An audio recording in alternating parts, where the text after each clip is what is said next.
Hello friend, welcome back to YouTube channel Gyan Hub. तो दोस्तों, आज हम पढ़ने वाले हैं गौतम बुद्ध के बारे में। ठीक है, किसके बारे में? गौतम बुद्ध के बारे में। गौतम बुद्ध के बारे में पढ़ेंगे। तो देखिए, गौतम बुद्ध, ये सर्वप्रथम पहले तो यही जान लेते हैं नाम कैसे पड़ा। गौतम बुद्ध, गौतम बुद्ध जो थे, उनका जो गोत्र था, उनका जो गोत्र था वो गौतम था, तो इसलिए इनको गौतम कहा गया। ठीक है, उनका जो गोत्र था वो गौतम था। और बुद्ध, उनको ज्ञान की प्राप्ति हो गई। ज्ञान की प्राप्ति, ज्ञान की प्राप्ति के पश्चात, ज्ञान की प्राप्ति के पश्चात उनको क्या कहा गया? बुद्ध कहा गया। तो गोत्र गौतम होने के कारण और ज्ञान की प्राप्ति के पश्चात क्या कहा गया? बुद्ध कहा गया। तो इसलिए दोनों को मिलाकर बोलते हैं गौतम बुद्ध। क्या बोलते हैं? गौतम बुद्ध। अब देखिए, जन्म के बारे में जान लेते हैं। तो इनका जो जन्म हुआ, इनका जो जन्म हुआ था, वो जन्म हुआ था 583 ईसा पूर्व। कब हुआ था? 583 ईसा पूर्व हुआ था। कब हुआ था? 583 ईसा पूर्व। जन्म स्थान जो था, जन्म स्थान, जन्म स्थान क्या था? जन्म स्थान था लुम्बिनी वन। लुम्बिनी, लुम्बिनी वन, कपिलवस्तु, कपिलवस्तु। कहाँ? लुम्बिनी वन, कपिलवस्तु। कहाँ पे? वर्तमान में नेपाल में। कहाँ पे? वर्तमान नेपाल। कहाँ पे है? वर्तमान में नेपाल में। गौतम बुद्ध जन्म कब हुआ? 583 ईसा पूर्व। जन्म स्थान लुम्बिनी वन, कपिलवस्तु, नेपाल में। ठीक है, अब इनके जो पिता थे, पिता का नाम, पिता का नाम जो था वो क्या था? शुद्धोधन। शुद्धोधन था। ठीक है, शुद्धोधन।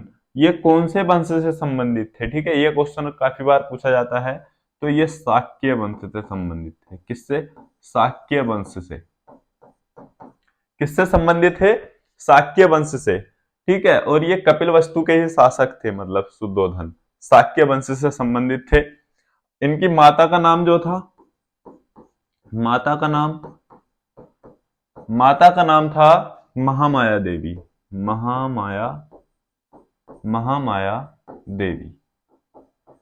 इनकी माता का नाम था महामाया देवी। अब जब इनकी, मतलब इनका जन्म हुआ था, किसका? गौतम बुद्ध का जब जन्म हुआ था, तो 7 दिन के बाद, जब इनके जन्म के 7 दिन के बाद, जन्म के 7 दिन बाद, जन्म के 7 दिन बाद क्या हो गया था? महामाया देवी का क्या हो गया था? देहांत हो गया था। महामाया देवी का देहांत हो गया था। तो क्या हुआ? जब महामाया देवी का देहांत हो गया तो इनका लालन पालन जो किया, यानी लालन पालन किसने किया? पोषण किसने किया, मतलब। ठीक है, तो लालन पालन किसने किया?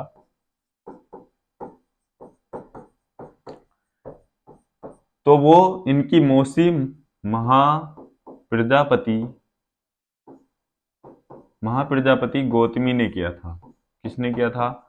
महाप्रजापति गौतमी ने किया था। ठीक है, लालन पालन किया किसने? महाप्रजापति गौतमी, इनकी मौसी थी। ठीक है, इन्होंने किया।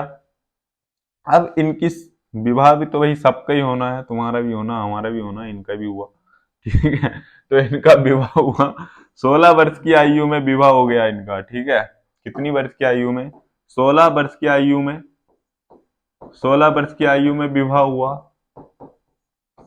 16 वर्ष की आयु में विवाह हुआ। किससे विवाह हो गया था? किससे विवाह हो गया था? यशोधरा से। किससे हुआ था? यशोधरा से। यशोधरा से। ठीक है, किससे हुआ था विवाह इनका? यशोधरा से हुआ था। और एक पुत्र भी था इनका।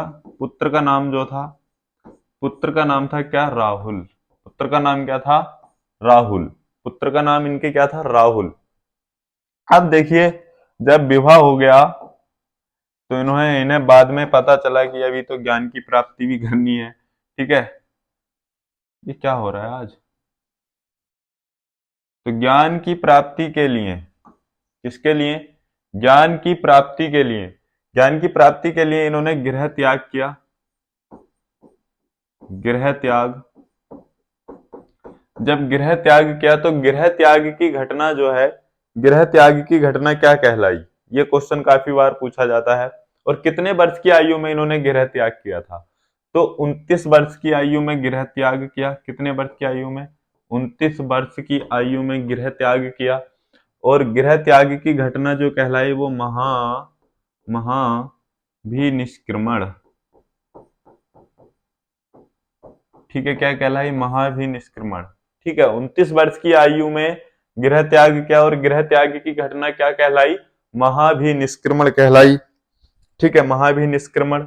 और देखिए अब गृह त्याग क्या होगा, तो इनके साथ एक इनका मित्र कह सकते हैं, इनका एक सारथी था, सारथी या मित्र, इनका एक साथी था जिसका नाम क्या था? चन्ना था। जिसका नाम क्या था?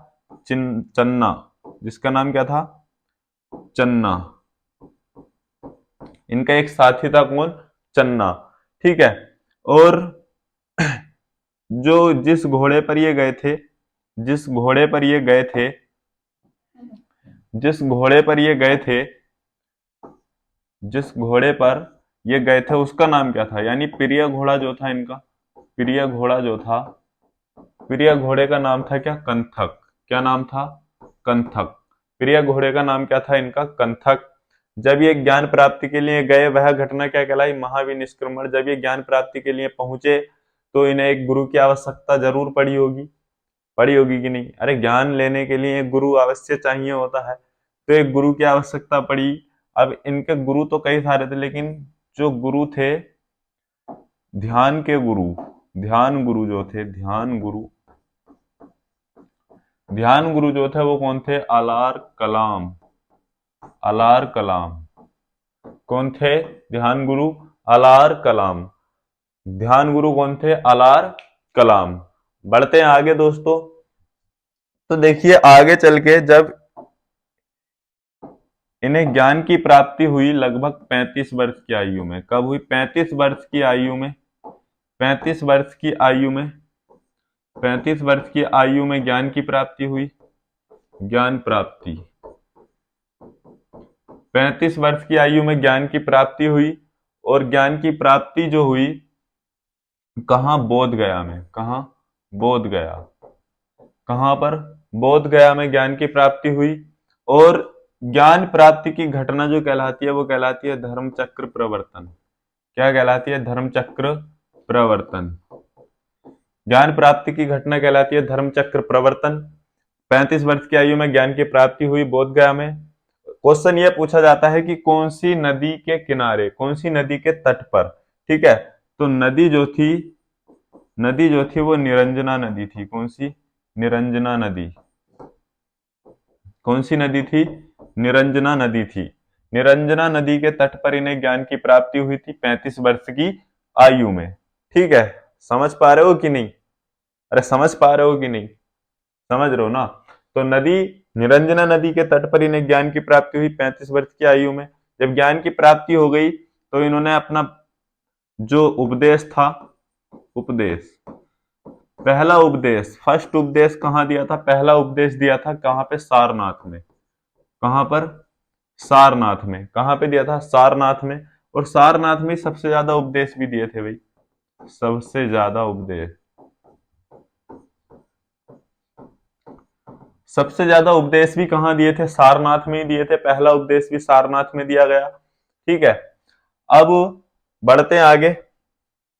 पहला उपदेश सारनाथ में, सबसे ज्यादा उपदेश भी कहाँ दिए गए? सारनाथ में ही दिए गए। आगे देखते हैं इनके प्रमुख शिष्य जो थे, प्रमुख शिष्य, प्रमुख शिष्य में एक तो था आनंद। कौन थे? आनंद और उपाली। आनंद और उपाली। ठीक है, प्रमुख शिष्य कौन थे? आनंद और उपाली।